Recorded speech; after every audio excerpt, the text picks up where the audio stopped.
Right, welcome back to another video. Gotta sound like an actual YouTuber. So this is a little thing we picked up recently. It's an MTD RS 115-96B ride-on lawnmower. It actually looks a lot worse than it is, but it does look pretty bad.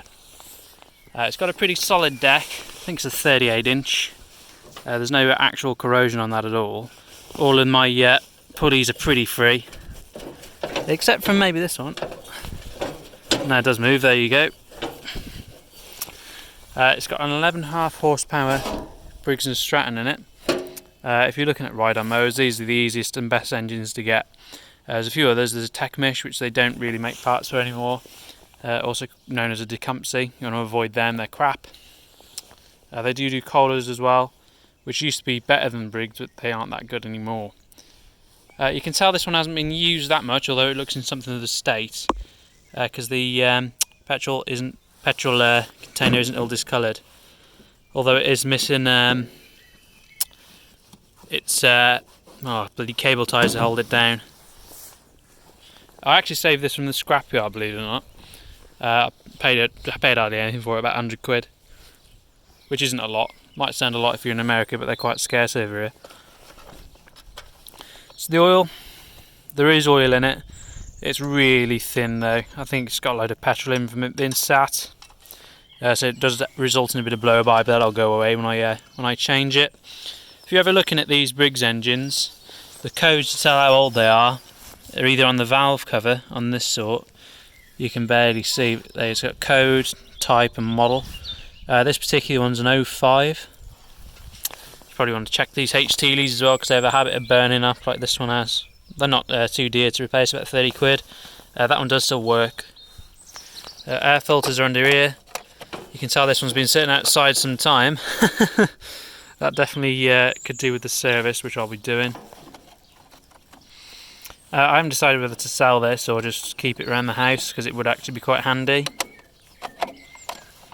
Let's get it around there. Come on. Stupid little clip. There we go. This is a manual transmission. The hydros are a lot easier, but this is like a semi-auto, if you like. So you got your forward, neutral and reverse, which just works on this clutch pedal. So you stick it in, select the speed on the thing there, and it just drives.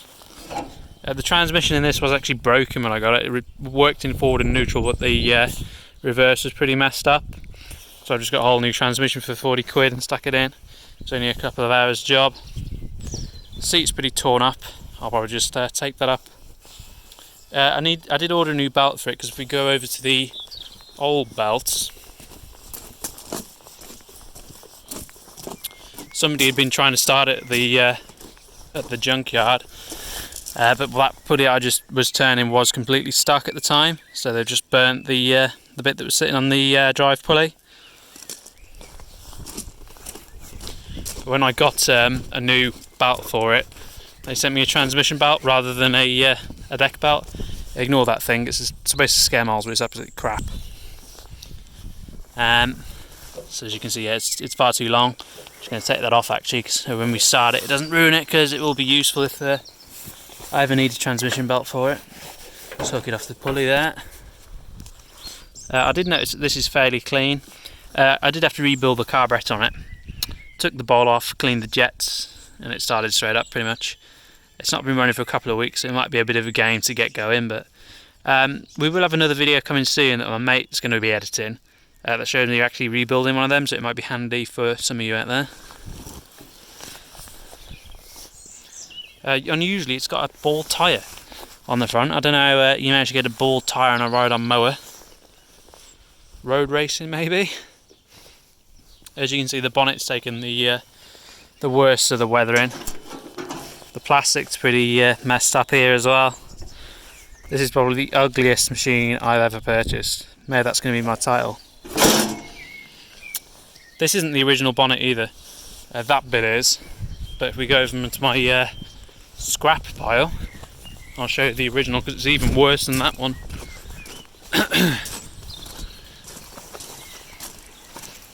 There's the original. Look at that. That's seen some serious weather. Proper bad. That's the battery that come out of it as well, which is complete scrap.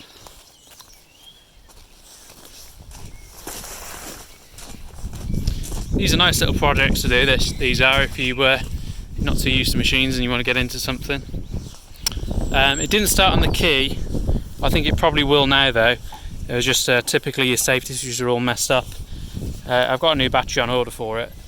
Believe it or not, when I clean all this up, if I repaint the bonnet, it should be worth about 400. Primarily because the deck is solid. It has got a nice little crack in there, so I'll have to plastic weld or rivet a little bit on there. Just hook this trusty jump back up. These things are great, these are.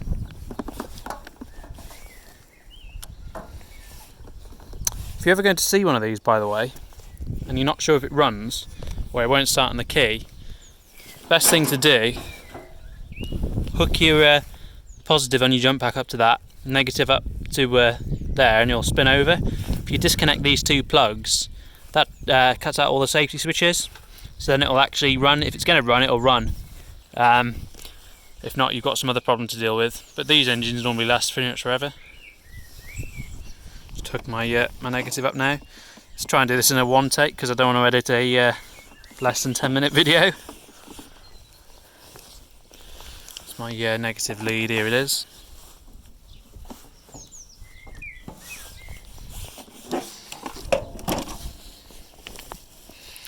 Let's see what year, it says a year on the actual marks. I think the engine may have been replaced. No, it doesn't say. So let's see if it'll crank. I have just put a bit of fuel in it. Choked all the way up at the top.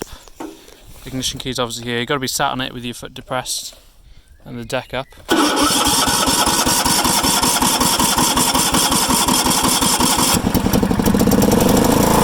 There it goes.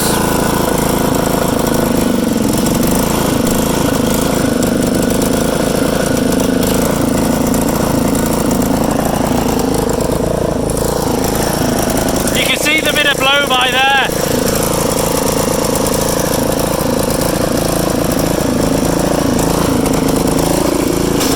I'll just whip the jump pack off it.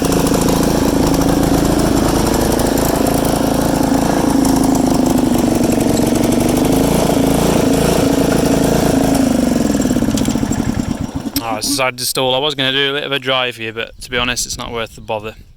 So yeah, if you're looking for a project, as I say, these are probably the best machines to start off on. They're super easy to work on. Other than transmission belts, carburetors and safety switches, they pretty much never break. So yeah, we'll see you in the next one.